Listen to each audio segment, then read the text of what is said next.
नमस्ते भाई लोग। और बताइएगा कि हाल चाल है आप सभी के। हाँ, आपको ज्ञात है आज हमारा टॉपिक रहने वाला है राजस्थान का संपूर्ण इतिहास जो पढ़ रहे हैं उसमें आज हमारा टॉपिक रहने वाला है राजपूत युग व राजपूतों की उत्पत्ति के बारे में। क्योंकि हम पढ़ते हैं राजस्थान का इतिहास का प्रारंभ कहाँ से मानते हैं भाई, राजपूतों की उत्पत्ति से मानते हैं हम। ठीक भाई, तो इसलिए हमारा टॉपिक यही रहने वाला है, आज राजपूतों की उत्पत्ति के बारे में पढ़ने वाले हैं। और इसके साथ साथ मैं आपको ये भी बता देता हूँ, साथ साथ हमारी संपूर्ण भूगोल की क्लासेस भी चल रही है, कला और संस्कृति की भी चल रही है भाई। इसके अलावा सेकंड ग्रेड, फर्स्ट रीड वगैरह। ठीक भाई। हाँ, आर्मी के भी सोर्स करवा रखे हैं भाई, इसलिए आप कृपया करके एक बार जाके रैंकर ऑनलाइन क्लासेस की प्लेलिस्ट को खंगोल लिया जाए। ठीक है भाई, सेक्शन कंप्लीट करवा रखे हैं संपूर्ण। हमारा टारगेट तो केवल एक ही रहता है, हम संपूर्ण राजस्थान का इतिहास पढ़ रहे हैं, जिसमें हमारा टॉपिक रहेगा भाई राजपूतों की उत्पत्ति। भाई आगे बढ़ने से पहले छोटी सी दरख्वास्त रहेगी आप सभी से, क्लास को लाइक और शेयर कर दिया जाए। जो नए साथी हैं भाई कृपया करके चैनल से जुड़ जाए भाई। ठीक भाई, बड़े फिर आगे देखो भाई, बात करते हैं यहाँ से। हमारे सामने बात आती है सम्राट हर्षवर्धन के बारे में बात आती है भाई। ठीक भाई, इंपॉर्टेंट नाम है सम्राट हर्षवर्धन। देखो इनके बारे में चर्चा करते हैं हम। सम्राट हर्षवर्धन, इनका शासन काल रहता है भाई 606 से 647 ईस्वी तक रहता है। ठीक भाई, 606 से 647 ईस्वी तक रहता है। अब बात करते हैं, जाहिर सी बात है इनकी मृत्यु के पश्चात जहां भारत में राजनीतिक क्षेत्र में विकेंद्रीकरण की प्रवृत्ति का जन्म होता है भाई। विकेंद्रीकरण का मतलब राजनीतिक क्षेत्र में यहाँ पे उछाल आता है। ठीक भाई, इनकी मृत्यु के बाद में भारत में राजनीतिक क्षेत्र में विकेंद्रीकरण की प्रवृत्ति का जन्म होता है और सामाजिक व्यवस्था में भी बदलाव आता है। ठीक भाई, सामाजिक व्यवस्था में भी बदलाव आता है। और इस वर्ण व्यवस्था में एक नए वर्ण राजपुत्र, देखो एक इस वर्ण व्यवस्था में एक नए वर्ण राजपुत्र का आविर्भाव भी देखने को मिलता है तथा यही राजपुत्र शब्द कालांत में क्षत्रिय वर्ण का पर्याय हो गया है। और किंतु विद्वानों और अभी भी राजपूतों की उत्पत्ति को लेकर एक ही मत नहीं दिए। देखो पहला मत तो ये है भाई, सम्राट हर्षवर्धन की मृत्यु के बाद में राजनीतिक क्षेत्र में विकेंद्रीकरण की प्रवृत्ति का जन्म होता है, सामाजिक व्यवस्था में भी बदलाव आता है। इसके साथ यहाँ पे एक वर्ड जुड़ जाता है भाई, जो यहाँ की जो वर्ण व्यवस्था है। ठीक भाई, वर्ण व्यवस्था में एक वर्ड जुड़ जाता है राजपुत्र। कौन सा वर्ड जुड़ जाता है भाई, राजपुत्र वर्ड जुड़ जाता है, जो क्षत्रिय कुल से क्या था भाई, संबंध रखता था। तो यहाँ से मानते हैं भाई ये राजपुत्र मतलब एक संस्कृत वर्ड है भाई यहाँ से। तो यहाँ से भाई, यहाँ से राजपूतों की उत्पत्ति मानी जाती है। लेकिन भाई विद्वानों के अनुसार राजपूतों की उत्पत्ति को लेकर एक मत नहीं है, बहुत सारे मत हैं। पहला मत तो ये हो गया भाई, इसकी मृत्यु के बाद भाई राजपूतों की उत्पत्ति हुई है। ठीक भाई, यहाँ से। लेकिन बात करते हैं 7वीं शताब्दी के आसपास उत्तरी भारत में छोटे छोटे क्षेत्रीय राज्यों का निर्माण हुआ है। ठीक भाई, उत्तरी भारत की बात करें 7वीं शताब्दी में, उत्तरी भारत में बात करते हैं छोटे छोटे राज्यों का निर्माण हुआ है। जैसे ये बात करें शाकंभरी के पास सांबर, शाकंभरी क्या होता है, सांबर। ठीक भाई, यहाँ पे शाकंभरी के पास मतलब सांबर नागौर डीडवाना कुचामन वाला सांबर, जयपुर वाला सांबर हो गया भाई। शाकंभरी के पास सांबर, तो यहाँ पे कौन सा भाई, चाह। ठीक भाई, चाहमान वंश, यहाँ पे कौन सा वंश हुआ भाई, चाह। ठीक भाई, चौहान वंश, जिसको हम चौहान वंश कहते हैं, चाहमान वंश, यहाँ पे इसका निर्माण हुआ है। बुंदेलखंड में चंदेलों का यहाँ पे उत्थान हुआ है। गुजरात में चालुक्यों का राज्य में बना है। मालवा में प्रतिहारों को नष्ट करके, मालवा में पहले प्रतिहार शासक थे, लेकिन वहां पे मालवा में प्रतिहारों की जगह क्या आ गए भाई, परमार शासक आ गए थे। ठीक भाई, यहाँ पे। और बंगाल में देखो यहाँ पे 4 भाग हो गए ना भाई, यहाँ पे 1 2 3 और 4। हमने पहले बात किया सांबर में चौहान, अजमेर के चौहान वंश आ गए भाई यहाँ पे। बुंदेलखंड में यहाँ पे चंदेल वंश आ गए। गुजरात में चालुक्य वंश आ गए। मालवा में परमार वंश आ गए, ठीक भाई। और यहाँ पे बंगाल में भास्कर वर्मन की मृत्यु के बाद यहाँ पे अराजकता और पाल वंश की स्थापना हुई। कौन सी भाई? यहाँ पे बंगाल में कौन सी? अराजकता और पाल वंश की स्थापना हुई थी। इस प्रकार उत्तर भारत में यहाँ पे 4 छोटे छोटे राज्य बने थे यहाँ पे, लेकिन कोई भी राज्य इतना शक्तिशाली नहीं था भाई। ये जो 4 राज्य बने थे भाई, इसमें से कोई भी राज्य इतना शक्तिशाली नहीं था कि इस विकेंद्रीकरण की प्रवृत्ति को यहाँ पे समाप्त कर एक शक्तिशाली राज्य की स्थापना कर सके। भाई ये जो 4 राज्य बने थे, इसमें से ये खुद में इतने शक्तिशाली नहीं थे भाई, विकेंद्रीकरण की प्रवृत्ति को समाप्त कर एक शक्तिशाली राज्य की स्थापना कर सके भाई, ठीक भाई। अरे बटने की भावना आ गई यहाँ पे।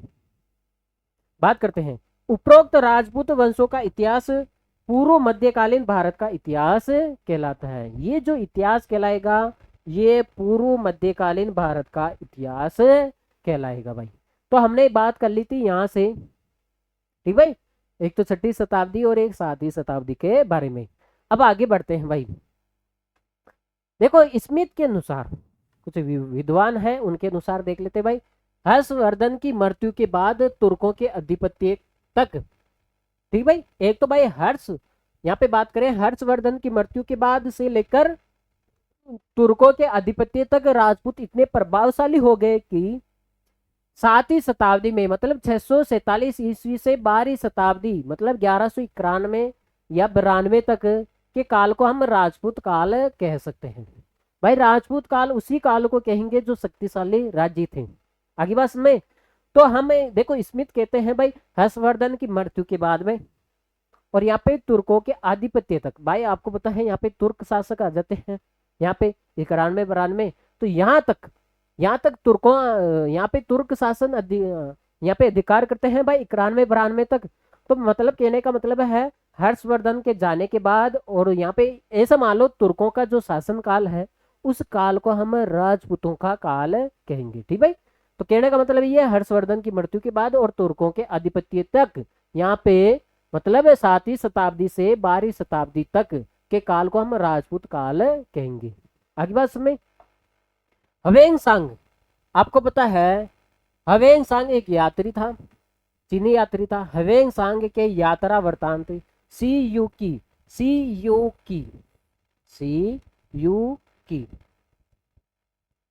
की में राजाओं को तो कहीं तो शास्त्रीय लिखा था और कहीं राजपूत लिखा था भाई। अपना एक ग्रंथ है भाई ह्वेनसांग के यात्रा वृत्तांत में सी-यू-की में राजाओं को कहीं तो शास्त्रीय लिखा था और कहीं राजपूत लिखा था।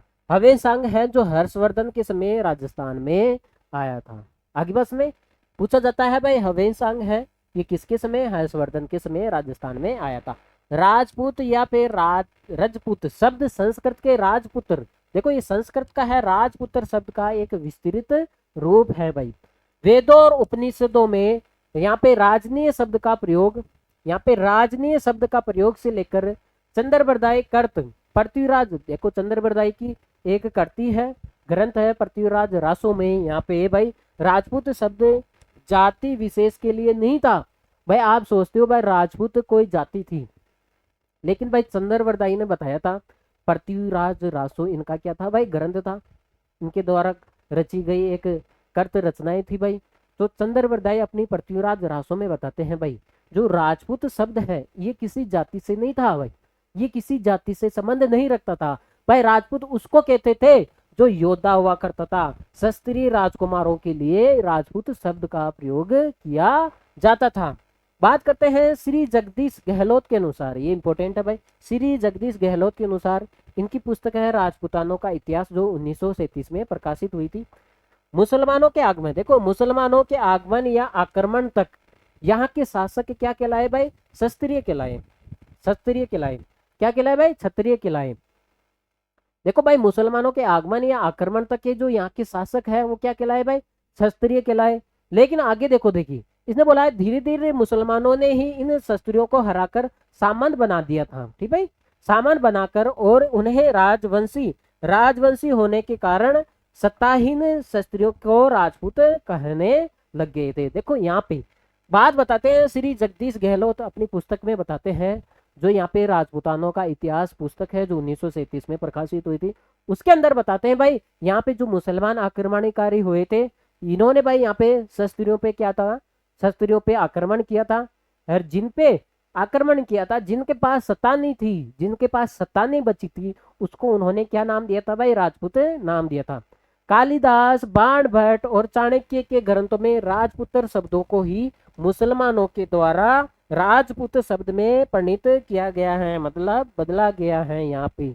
ठीक भाई, हाँ भाई कुछ तो कहते हैं राजपूत शब्द कहाँ से आया, भाई यहाँ पे बताते हैं, जगदीश जी बताते हैं भाई यहाँ पे मुसलमान है, मुसलमान आक्रमणकारी है जो शासक शस्त्रियों को हराते हैं और जिनके पास सत्ता नहीं होती है, सत्ताहीन शस्त्रियों को राजपूत कहते हैं। ठीक भाई, यहाँ से तो यही बताया भाई कालिदास, बाणभट्ट और चाणक्य ने यही बताया भाई यहाँ पे राजपूत शब्दों को ही मुसलमानों के द्वारा राजपूत शब्द में, यहाँ पे राजपुत्र शब्द को देखो, राजपुत्र शब्द को ही मुसलमानों के द्वारा राजपूत शब्द में परिणित बदला गया है। ठीक भाई, परिणित किया गया है। देखो बात करते हैं, राजपूत स्वयं को वैदिक आर्यों से संबंधित सूर्य और चंद्रवंशी बताते हैं। देखो भाई वैदिक आर्यों में बात करें, वैदिक ग्रंथों में बात करें, अगर हम राजपूत है स्वयं को सूर्यवंशी और चंद्रवंशी बताते हैं। बात करेंगे देखो यहाँ पे प्रतिहार राजपूत राम के जो प्रतिहार शासक था भाई राजपूत राम के जो भाई लक्ष्मण है, लक्ष्मण की संतान बताते हुए सूर्यवंशी होने का दावा करते हैं। ठीक भाई, क्या बताते हैं भाई, हम है जो राम का जो भाई है लक्ष्मण है, भाई आपको तो पता है, हाँ राम ने तो भाई जल समाधि ले ली थी, लेकिन उनके बाद में जो सत्ता किसने संभाली थी भाई, लक्ष्मण जी ने। भाई यहाँ पे वही बात बताई है, प्रतिहार राजपूत राम के जो भाई लक्ष्मण है उनकी संतान बताते हुए सूर्यवंशी होने का दावा करते हैं भाई राजपूत। बात करते हैं हमीर महाकाव्य में, हमीर महाकाव्य में चौहानों को सूर्यवंशी कहा है।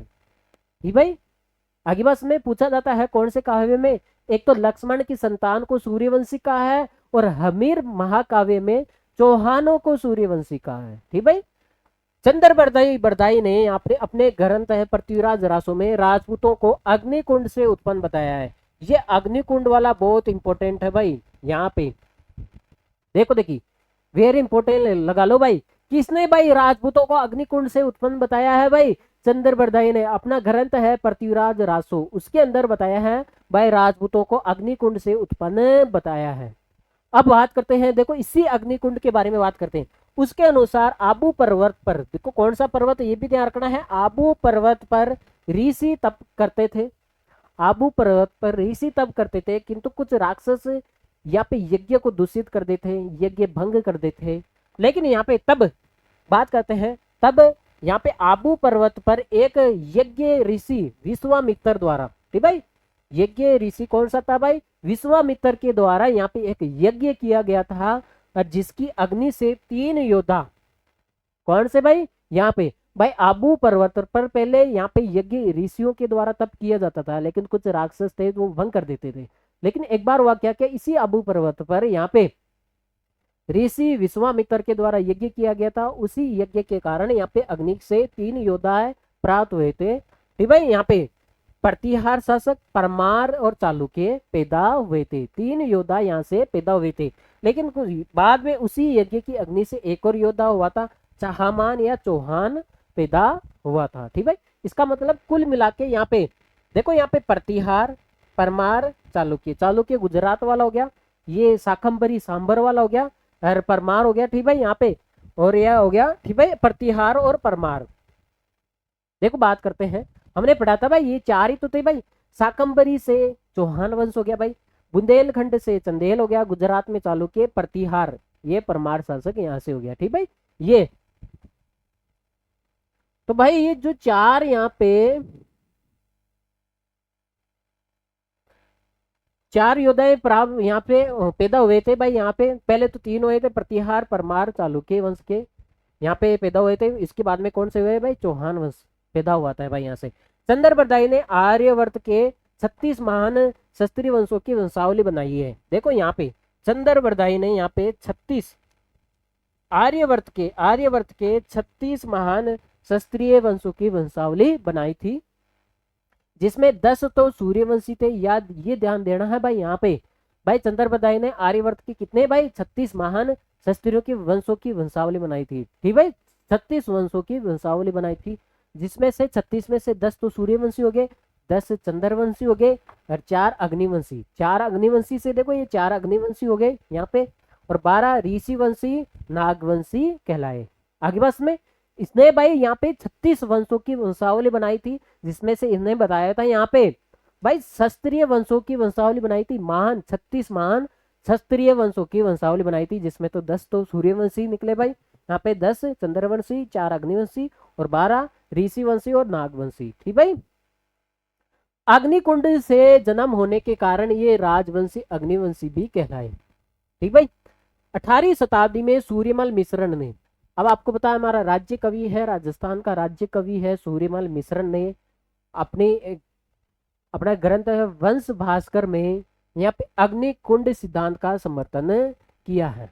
आगे बस में तो पूछा जाता है निम्न में से किसने अग्निकुंड सिद्धांत का समर्थन नहीं किया है, तो किया है तो वो तो बहुत सारे आ जाएंगे यहाँ पे। ठीक भाई, तो यहाँ पे जो हमारा जो राज्य कवि था सूर्यमल मिश्रण, इन्होंने अपना जो ग्रंथ था वंश भास्कर, उसके अंदर भाई यहाँ पे अग्निकुंड सिद्धांत का समर्थन किया था। बात करते हैं मोहनोत नैणसी ने, देखो मोहनोत नैणसी ने अपने ख्यात है नैणसी ख्यात में अग्निवंशीय सिद्धांत का समर्थन किया था। इसका मतलब सूर्यमल मिश्रण ने भी समर्थन किया था अग्निकुंड सिद्धांत का, और मोहनोत नैणसी ने भी समर्थन किया था।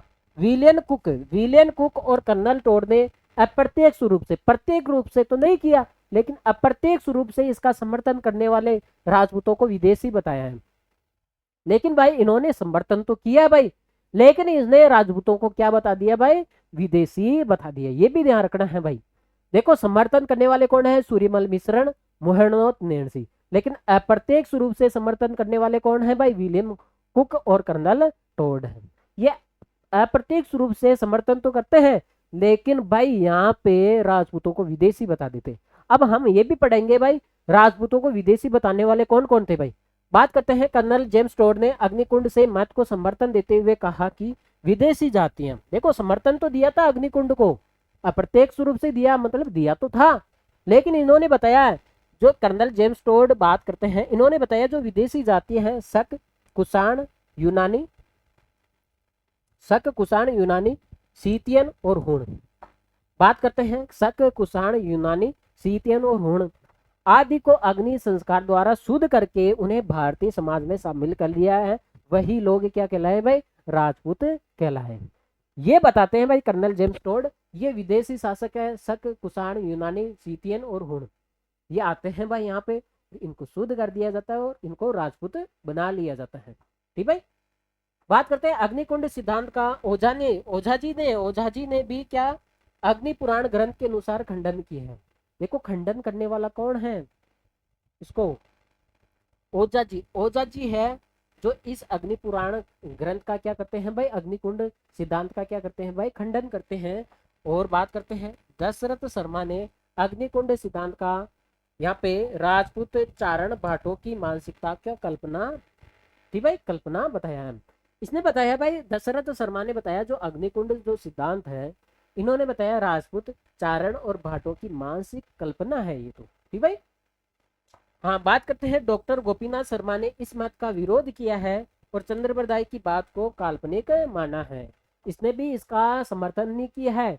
देखो समर्थन नहीं करने वाले कौन कौन है भाई, दशरथ शर्मा हो गया, ओझा जी हो गया, देखो 3 हो गए। देखो बात करते हैं, सवाल ऐसे आता है भाई यहाँ पे, भाई अग्निकुंड सिद्धांत का समर्थन करने वाले कौन कौन है भाई। देखो हमारा जो राज्य कवि है सूर्यमल मिश्र ने, इन्होंने समर्थन किया। मोहनोत नैणसी है, उसने समर्थन किया भाई, लेकिन अप्रत्यक्ष रूप से समर्थन विलियम कुक और यहाँ पे बात करते हैं कर्नल टोड है, इन्होंने अप्रत्यक्ष रूप से समर्थन किया, लेकिन बिल्कुल ही खंडन कर दिया। किसने किया है भाई, ओझा जी ने, दशरथ जी ने और यहाँ पे गोपीनाथ शर्मा ने, इन्होंने इसका खंडन कर दिया भाई। ठीक भाई, अग्निकुंड सिद्धांत का बात करते हैं। अब बात करते हैं कोई ऐसे भी मानते हैं भाई ब्राह्मणों की उत्पत्ति से ही भाई राजपूतों की उत्पत्ति हुई है। बात करेंगे देखो यहाँ पे डॉक्टर भंडारकर ने यहाँ पे राजपूतों की उत्पत्ति किसी एक विदेशी ब्राह्मण से बताई है। देखो बात करते हैं कर्नल जेम्स टोड है, वो भी बताते हैं भाई राजपूतों की उत्पत्ति किसी विदेश से हुई है। लेकिन विदेश से तो हुई है, लेकिन विदेश में इसने 5 शासक, देखो 5 शासक बताए यहाँ पे, शक, कुषाण, यूनानी, सीतियन, हुण, इन 5 शासकों से हुई है। लेकिन यहाँ पे बात करते हैं ब्राह्मण से, कौन बताता है यहाँ पे, भंडारकर है, डॉक्टर भंडारकर है, जो ये बताते हैं भाई राजपूतों की उत्पत्ति किसी एक विदेशी ब्राह्मण से हुई है। मंडोर जोधपुर से प्राप्त एक शिलालेख है, प्रतिहारों को ब्राह्मण वंश के बताया है। प्रतिहारों को क्या बताया है भाई, ब्राह्मण वंशीय बताया है। इस शिलालेख के अनुसार ये बताते हैं भाई भंडारकर कि यह राजपूतों की उत्पत्ति एक किसी विदेशी ब्राह्मण से हुई है। इसी शिलालेख के अनुसार प्रतिहार जो ब्राह्मण हरिश्चंद्र, उसकी पत्नी भद्रा और माद्रा की संतान थे। ठीक भाई, भाद्रा और माद्रा की संतान थे। बात करते हैं बिजोलिया शिलालेख के अनुसार, बिजोलिया शिलालेख के अनुसार वासुदेव का उत्तराधिकारी कौन था भाई, सामंत वत्स्य गोत्रीय ब्राह्मण था। तो यहाँ से ही पता चलता है यहाँ पे वासुदेव का जो उत्तराधिकारी है, देखो यहाँ पे बिजोलिया जो शिलालेख है इसके अंदर बात मिलती है भाई वासुदेव का जो उत्तराधिकारी है कौन है भाई, सामंत वत्स्य गोत्रीय ब्राह्मण था। अब यहाँ से पता चलता है इसका उत्तराधिकारी कौन था, एक ब्राह्मण था। ठीक भाई, तो यहाँ से ही पता चलता है भाई ये राजपूतों की उत्पत्ति किसी ब्राह्मण से हुई है। राजशेखर ब्राह्मण का विवाह अवंती सुंदरी के साथ होना चौहानों को ब्राह्मण होने का स्पष्ट प्रमाण देता है। यह इंपॉर्टेंट है भाई। आप कहते हो ना भाई यहाँ पे, भाई कहते हो भाई राजपूतों की उत्पत्ति किसी विदेशी ब्राह्मण से हुई है, तो इसका स्पष्ट परिणाम ये देता है भाई राजशेखर ब्राह्मण का एक विवाह, राजशेखर ब्राह्मण का विवाह अवंती सुंदरी के साथ होना, ये एक स्पष्ट करता है कि राजपूतों की उत्पत्ति किसी ब्राह्मण से हुई है। ठीक भाई, डॉक्टर गोपीनाथ शर्मा के अनुसार मेवाड़ के गोहिलों को नागर जाति के ब्राह्मण गुहादित्य का वंशज बताया है। और ओझा जी देखो ये तीनों खंडन ही तो करते हैं भाई यहाँ पे, तो ये अब देखो खंडन तो कर दिया, लेकिन ये प्रमाण भी देंगे भाई क्यों खंडन किया। ओझा जी के अनुसार महाराणा कुमार ने यहाँ पे जयदेव के गीत गोविंद की टीका रसिया पीरिया में स्वीकार किया कि गुहिलोत नागर जाति के ब्राह्मण गुहादित्य की क्या थी भाई, संतान थी। तो ये भी बात कहीं ना कहीं स्पष्ट करती है भाई यहाँ की उत्पत्ति, राजपूतों की उत्पत्ति किसी विदेशी ब्राह्मण से हुई है। पिंगल सूत्रवर्ती में भी राजपूतों को ब्राह्मण से उत्पन्न बताया है, जो मेवाड़ के गुहिल वंश के हैं, किंतु डॉक्टर दशरथ शर्मा ने तर्क सहित इसका मत का क्या किया है भाई, खंडन किया है। देखो भाई पिंगल सूत्रवती में राजपूतों को ब्राह्मण बताया, लेकिन इसका खंडन भी साथ में, इसका खंडन किसने कर दिया भाई, डॉक्टर दशरथ शर्मा ने कर दिया भाई। चले भाई आगे देखो, देखिए विदेशी उत्पत्ति का मत। अब कोई कहते हैं भाई यहाँ पे विदेशी, आपने देखा अभी भी कर्नल जेम्स टोड ने बताया था, देखो बात इसकी है, कर्नल जेम्स टोड ने कहा था भाई विलियम कुक, यही तो बताते हैं भाई किसी विदेशी से, यहाँ पे कर्नल जेम्स टोड और विलियम कुक, और यहाँ पे V.A. स्मिथ और भंडारकर, यही तो भाई भंडारकर तो कहता है भाई यहाँ पे राजपूतों की उत्पत्ति किसी विदेशी ब्राह्मण से हुई। ठीक भाई, तो भाई अब देखो भाई जाहिर सी बात है, पूछा जाता है राजपूतों की उत्पत्ति किसी विदेशी शासक से हुई है, तो ये बात कौन कौन कहते हैं भाई, यहाँ पे कर्नल जेम्स टोड कहते हैं, विलियम कुक कहते हैं, V.N. स्मिथ कहते हैं और भंडारकर कहते हैं। राजपूतों को विदेशी जातियों की संतान बताते हैं भाई, ये चारों के चारों प्राणी। कर्नल टोड के अनुसार विश्व के जो प्रमुख धर्म, चाहे वह बेबीलोनिया हो या फिर यूनान हो या फिर भारत और फिर या सुसा हो, इन सभी का विकास मध्य एशिया में हुआ था।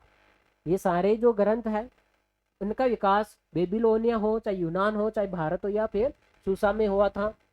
बात करते हैं, और प्रत्येक धर्म में अलग अलग प्रथम पुरुष माने गए हैं, किसी में सुमेरु का है और किसी ने बेकस का है, किसी ने प्रथम पुरुष मनु को माना है। ठीक भाई, अब बात करते हैं इंपॉर्टेंट बात, कर्नल जेम्स टोड ने राजपूतों को विदेशी सीतियन या शक जाति की संतान बताया है। कर्नल जेम्स टोड ने भाई राजपूतों को, देखो किसे भाई, सीतियन और या शक जाति की संतान बताने वाला कौन है भाई, कर्नल जेम्स टोड है। तर्क के समर्थन में टोड ने दोनों जातियां राजपूत और सीतियन की सामाजिक, देखो यहाँ पे सामाजिक और धार्मिक स्थिति की समानता को आधार बनाया है। ये किस आधार पे बताया भाई यहाँ पे, क्योंकि इन दोनों की, राजपूत जो आज के जो राजपूत जिसको आप राजपूत कहते हो, वो जो विदेशी सीतियन या फिर शक शासक है, तो इनकी क्या है, जो सामाजिक और जो धार्मिक आस्था थी भाई, ये क्या थी भाई, यहाँ पे समानता थी यहाँ पे भाई, यहाँ पे सामाजिक समानता भी, यहाँ पे धार्मिक समानता भी थी। इसके आधार पे ये बताया था भाई इनका संबंध इनसे है, तो इसका मतलब राजपूतों की उत्पत्ति सीतियन से शक से हुई है, क्योंकि राजपूतों की वह इन विदेशी जातियों की कुछ परंपराएं जैसे सती प्रथा, अश्व पूजा, अश्वमेध यज्ञ, शस्त्र पूजा, सूर्य उपासना, दोनों में क्या थी भाई, समान थी भाई, ये दोनों में समान थी। एक तो ये विदेशी होगी भाई सीतियन, और ये होगी राजपूत हमारे भारत की होगी, तो इन दोनों में समानता थी। इस आधार पे इसने बताया था कि राजपूतों की उत्पत्ति सीतियन या शक से हुई है। मध्य एशिया में यूनानी, शक, होण या फिर कुषाण सभी जातियां भारत आई थी, और भविष्य में ये राजपूत कहलाई थी। आगे बात में तो ये बताते हैं भाई चार, आपको तो कुछ याद नहीं रखना है भाई। यहाँ पे राजपूतों को विदेशी जाति बताने वाले कौन हैं, colonel James Tod, William Cook और वीए स्मिथ और भंडारकर, ये बात ध्यान रखोगे, ठीक भाई। बात करते हैं विदेशी, बात करते हैं वीए स्मिथ के अनुसार राजपूतों को हूणों की संतान बताया। किसकी संतान बताया, हूणों की संतान बताने वाला कौन है भाई, यहाँ पे वीए स्मिथ है। इतिहासकार विलियम कुक है और कनिंगन ने टोड का समर्थन करते हुए राजपूतों को वंशों का उद्भव शक या कुषाणों के आक्रमण के समय बताया है, ठीक भाई। यहाँ पे डॉक्टर भंडारकर ने चारों अग्निवंशी, चारों जो अग्निवंशी है, परमार, प्रतिहार, चौहान, चालुक्य को विदेशी सिद्ध करने का प्रयास किया था, लेकिन सिद्ध नहीं कर पाए। डॉक्टर भंडारकर के अनुसार होण जाति के साथ भारत में एक और खज जाति का भी आगमन हुआ था। देखो आप बताते हो भाई, यहाँ पे वीए स्मिथ बताते हैं भाई, यहाँ पे जो हुण जाति आई थी यहाँ पे भाई भारत के अंदर, वही आगे जाके राजपूत कहलाई थी। लेकिन भाई इन्होंने भाई सिद्ध करने की कोशिश की थी भाई, यहाँ पे भंडारकर ने सिद्ध करने की कोशिश की थी, चारों अग्निवंशी है, जो परमार है, प्रतिहार है, चौहान है, चालुक्य को विदेशी सिद्ध करने की कोशिश की, लेकिन ये तो सिद्ध नहीं कर पाए। लेकिन इन्होंने ये जरूर बात बताई कि हुण जाति के साथ साथ यहाँ पे एक और जाति आई थी उसी टाइम, खज जाति। कौन सी जाति आई थी भाई, खज जाति आई थी, और वो आगे चल के गुज्जर इन्हीं खजों की संतान कहलाई, इसलिए गुज्जर प्रतिहार विदेशी है। आप बताते हो ना भाई, गुज्जर प्रतिहार भी पढ़ोगे तो क्या कहे, कहाँ के हैं भाई, विदेशी हैं। किस आधार पर, किसने कहा है भाई, गुज्जर जो प्रतिहार शासक है ये विदेशी है, किसने कहा था, भंडारकर ने कहा था भाई। अब भाई वीए स्मिथ तो बोल दिए भाई यहाँ पे हुण शासक आए, आगे जाके राजपूत कहलाए, लेकिन ये बताते हैं भंडारकर भाई यहाँ पे हुणों के साथ साथ यहाँ पे खज जाति भी आई, जो आगे जाके यहाँ पे क्या कहलाई थी भाई, गुज्जर प्रतिहार कहलाई थी।